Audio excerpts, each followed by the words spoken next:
the man suddenly realized that his body was continuously shrinking. His towering 1.9-meter frame had shrunk to just 1.6 meters. He had even become noticeably shorter than his wife.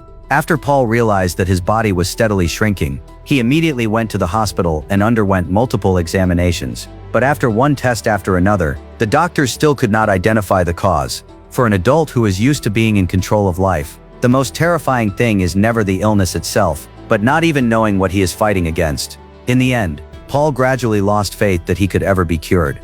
As the days continued to pass, his condition became increasingly worse. He had now become smaller than a house cat. The cat even began treating Paul as prey and hunting him.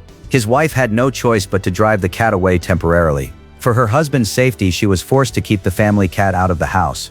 Because Paul was no longer the pet's owner, he had become prey that could be hunted at any moment. Once his size changed, relationships that had once been close could instantly turn into a brutal struggle where only the strong survive. Soon Paul's body became so small that he could no longer climb onto the bed. His wife no longer dared to sleep in the same bed with him. She was terrified that she might accidentally crush him while turning over in her sleep. Fortunately, Paul was able to move into his daughter's toy house. At first he thought this strange life was still manageable. He had no idea that danger was already approaching. One day the cat that had been driven away crawled back into the house through the cat flap. Paul was so frightened that he immediately backed away. He lost his footing and accidentally slammed into a fishhook. The scent of blood instantly triggered the cat's hunting instincts. Paul quickly grabbed a pin and used it as a weapon, but to the cat, it posed absolutely no threat. While trying to escape the cat's attack, Paul accidentally fell through a gap into the basement. He tried calling for his wife to help him, but his voice had become smaller along with his body. His wife could not hear his cries for help at all. When his wife saw the cat inside the house, she was immediately filled with a sense of dread. C'est toi qui as fait ça? She believed that Paul had been eaten by the cat, so she chased the cat back upstairs. Paul could only watch as his wife walked farther and farther away. It felt as though he was slowly disappearing from his family's world. A crushing sense of despair wrapped tightly around him. He grabbed a rag that had fallen beside a trash can. He wrapped it around himself to stay warm, and survived the first night of being completely forgotten. The next morning, his daughter's voice woke Paul from his sleep. Paul knew she was the only person who could save him. He hurried to the bottom of the stairs and shouted for his daughter, but in that vast space his tiny voice could not even produce an echo. He suddenly noticed a piece of chalk lying on the floor. He immediately wrote his name near the staircase, but those letters, which seemed nearly a meter long to him, looked completely different to a normal-sized human. They appeared to be nothing more than random scratches on the floor. After failing to get help, he decided to find something to eat.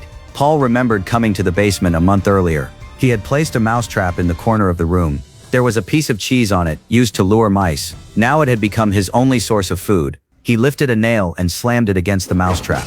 Fortunately, the trap's violent snap did not hit him. As Paul greedily ate the cheese, a giant spider was slowly creeping toward him. Fortunately, before the spider could attack, Paul sensed the danger. He swung his weapon and tried to drive the spider away. The spider was startled and quickly retreated.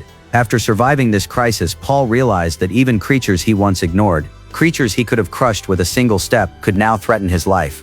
He decided to find a safe place to hide, a place where he could rest without being attacked. His eyes settled on a huge cardboard box nearby. He first used a nail to punch a hole in the box. After climbing inside, he sealed the opening with tools.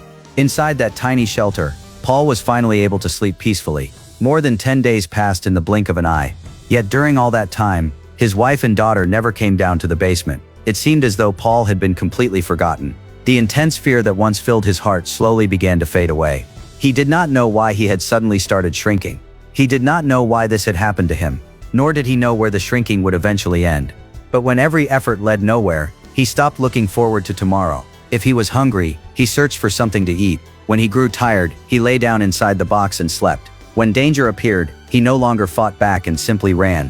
When nothing happened, he sat quietly and watched time pass. Every day he focused only on survival. He no longer thought about anything else. Status, money, and the future no longer mattered. At this point, the film raises an important question. If a person loses every social identity, what is truly left behind? As Paul continued living alone while shrinking, he seemed to shed all the burdens imposed by society. He walked toward his wine collection cabinet. Using a nail, he struggled to pry open a small crack. Then he drank the wine that seeped out, trying to numb his mind, trying not to think about the reality before him. And everything that was happening to him was being silently watched by the spider lurking nearby.